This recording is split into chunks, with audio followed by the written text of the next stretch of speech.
par un jeune homme qui était payé par la mafia parce qu'il touchait pas mal d'intérêts.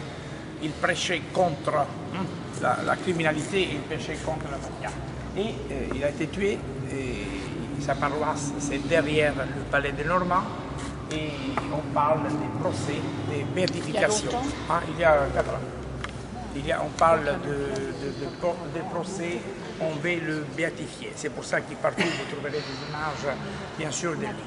Bon, dans cette église, vous voyez, il y a une chose un peu drôle. Ça, c'est le symbole de la famille des Savoie. Si vous êtes allé en Savoie, chez vous en France, je vous rappelle que la Savoie était italienne, non? Tous les rois du Piémont sont des Savoyards, des Savoyardes. Voilà, c'est le symbole des Savoyardes pour vous dire que la Sicile après est devenue italienne. Bon, la chose la plus intéressante dans cette église sont les sarcophages en fortide. Je vais voir si nous pouvons nous approcher pour à l'intérieur de voir. Et ça, c'est Santa Rosalia. Vous voyez ici,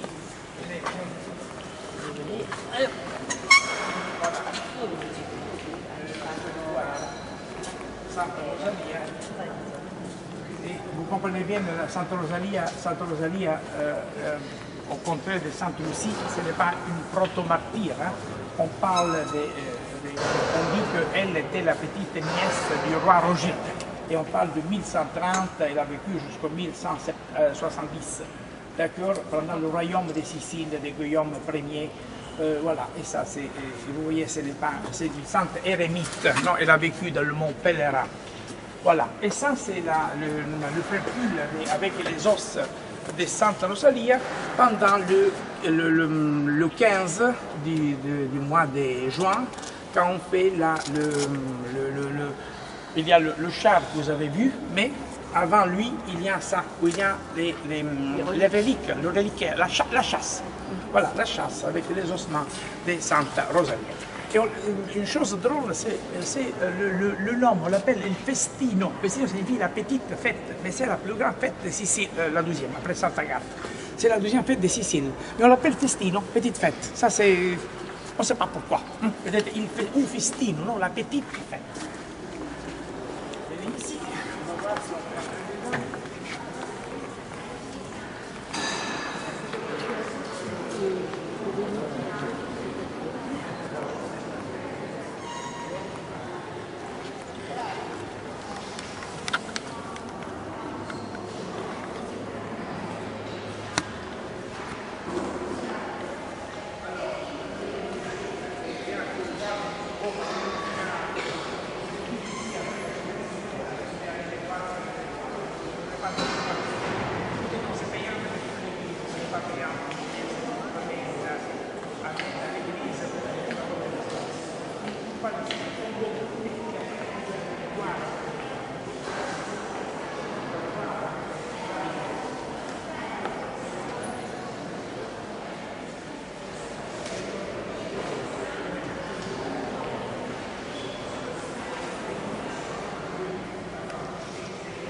Il a dit 10 minutes.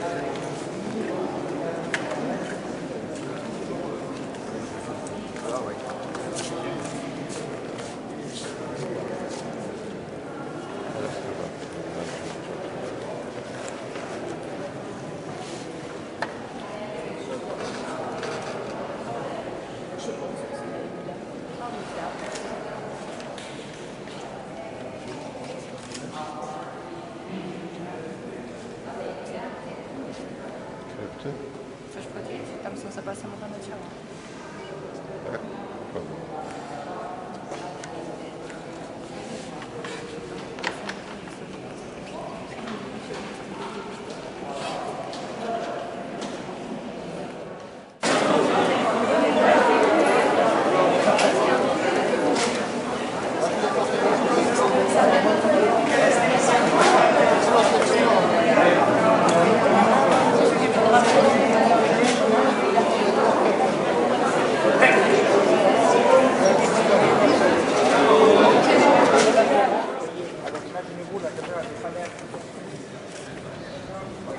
Comme grandeur, grandeur, mais en plus, vous voyez, c'est très difficile. Vous voyez l'homme de Montréal. Simplement, le nez de Jésus-Christ est 5 la grandeur, c'est simplement pour vous la grandeur, presque, voilà. D'accord, je vais vous dire, voilà, la richesse décorative qu'on a.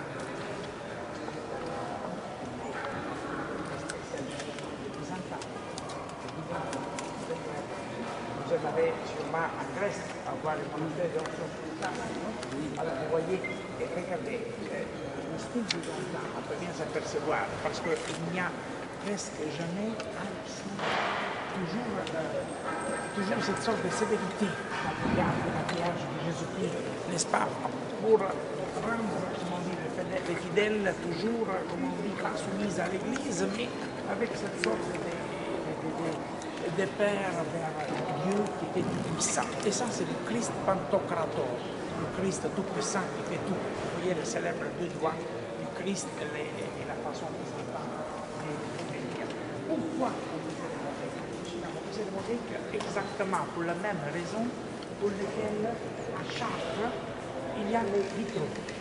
Et l'évangile, la Bible, ouverte pour les gens qui ne savaient pas lire. Et alors, grâce aux mosaïques, les prêtres, les évêques pouvaient parler de la Bible, de l'Arche de Noé, de l'Annonciation, l'archange Gabriel, les apôtres, vous voyez.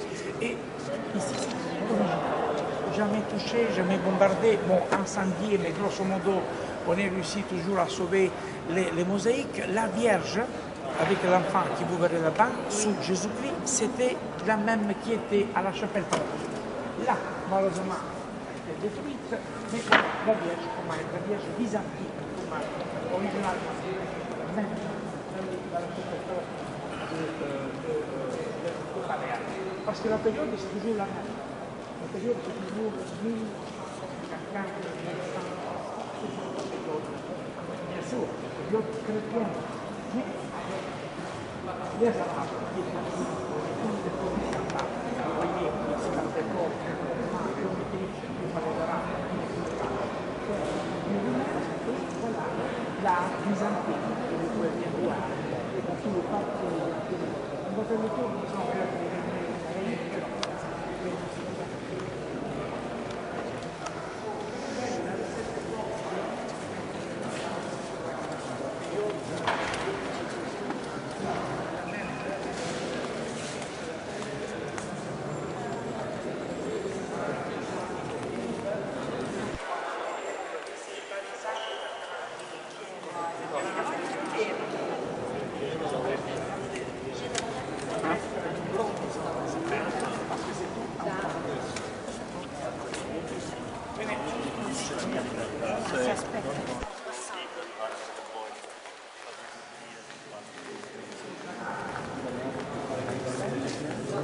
à mon avis. Messieurs, dames, et vous comprenez bien, mais c'est très facile pour vous l'évangile, comprendre, vous voyez, ça c'est par exemple la résurrection de Lazarus, non? Vous voyez, ce sont tous les aspects de la vie de Jésus-Christ, les miracles, l'évangile, que vous pouvez bien voir.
N'oubliez pas qu'ici nous avons exactement la même situation qu'à la chapelle palatine, une nef centrale, les croix, même si ce sont des byzantins, sont très très rares les églises chez nous à croix grecque.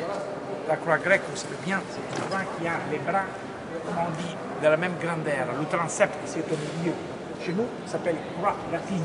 Non, le transept, c'est toujours dans la partie nord de l'église et le bras du transept c'est toujours plus petit que l'autre grand bras de la gloriole. Alors les églises dans cette période normande étaient tous des églises à croix latin, malgré le fait qu'ils étaient faits par les Grecs, par les Byzantins, et il y a au centre toujours ou bien la Vierge ou bien le Christ Pantocrator, et à droite toujours Saint-Pierre, à gauche Saint-Paul. Nous allons les voir. Qu'est-ce que c'est qu'un mort? Qu'est-ce qu'il y a en mort? Tout ça.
La la la la.